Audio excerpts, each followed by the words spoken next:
અને આ તો સામે તો કળિયુગ આવી રહ્યો છે, તમે આ બાજુ દેહ છોડી રહ્યા છો અને તરત કળિયુગનો પ્રવેશ થઈ રહ્યો છે. પ્રભુ શું થશે તમારા પ્રેમીઓનું? અહીંયા એવું નથી પૂછવામાં આવ્યું કે તમારા ભક્તોનું શું થશે.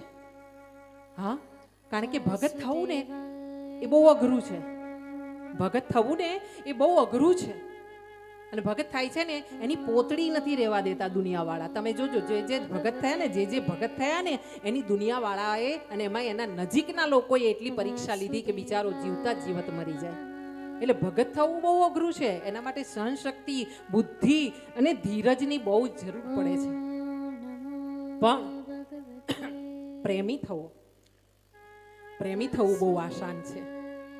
અને પ્રેમી થવા માટે વધારેમાં વધારે જરૂર પડશે ખાલી નામ સ્મરણની.